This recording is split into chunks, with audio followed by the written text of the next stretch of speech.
Mesdames, Messieurs, nous sommes réunis ici cet après-midi pour célébrer un moment historique.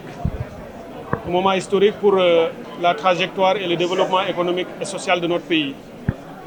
Il y a quelques semaines, notamment le 14 dernier, M. le Président de la République a lancé le référentiel Sénégal Vision 2050.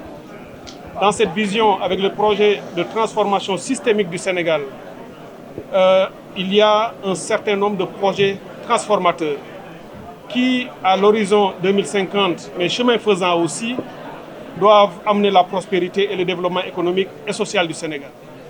Le projet que nous avons l'honneur de lancer aujourd'hui est l'un des plus structurants de ce portefeuille de projets que le président de la République avait promis au peuple sénégalais et qui connaît aujourd'hui, quelques semaines seulement après le lancement du référentiel, un début de réalisation.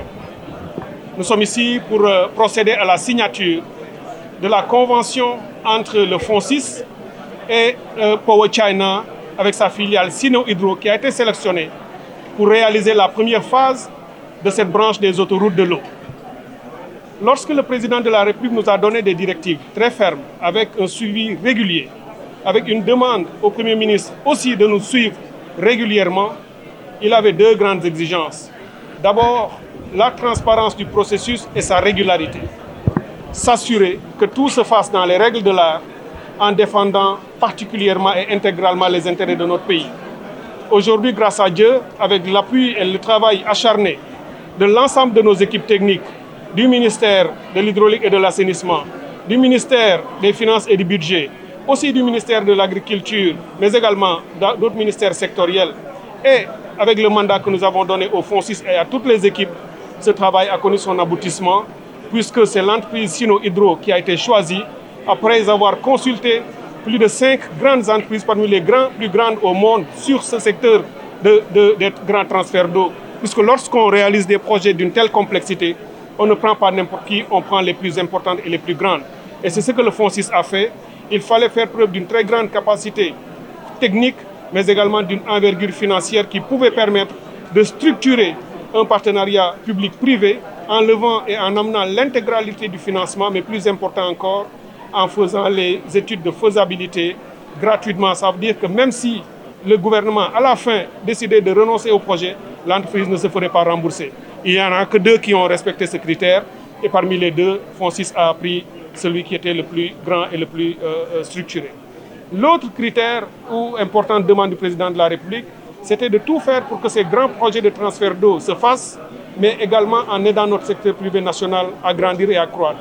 Et parmi les demandes, les discussions entre le FONSIS et cette entreprise, il y avait aussi la structuration du secteur privé et son accompagnement, mais également une part importante de contenu local dans tout ce qui se fera.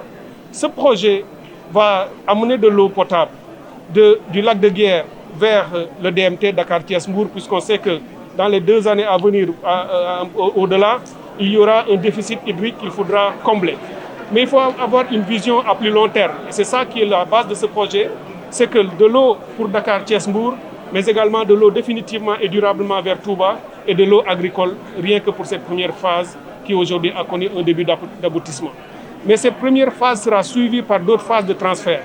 Nous avons ce transfert depuis le Malem-Hodar qui va inonder l'ensemble du bassin arachidien, notamment le pôle centre du pays, en eau potable, puisque vous savez que cette zone connaît des problèmes sanitaires liés à la salinisation et au fluor, mais avec les projets que nous y réalisons, ce sera également un nouveau souvenir. Il y aura des transferts à l'est, avec les marigots et les mares de Bakel. Il y aura aussi des champs captants que nous avons découverts au sud du pays, notamment à Sédhiou. Nous avons, avec les barrages en cours, notamment Sambangalo, plus de 40 000 hectares qui seront aussi irrigués, mais aussi toute la vallée du Ferlo, avec l'eau du lac de Guiers et des transferts qui seront réalisés à ces niveaux-là. Au total, on n'aura pas moins de 700 000 hectares dans les années à venir qui pourront être irrigués. Ce sera au minimum 3 millions d'emplois qui seront également créés dans les toutes prochaines années à venir. Donc c'est vraiment un moment historique pour notre pays. Et c'est pour cette raison qu'au nom du président de la République, du Premier ministre et de tout le gouvernement, je félicite le FONSIS et l'ensemble des équipes techniques qui ont travaillé dans un délai extrêmement court pour donner un contenu concret à ce projet et faire qu'il aboutisse aujourd'hui par cette signature de convention.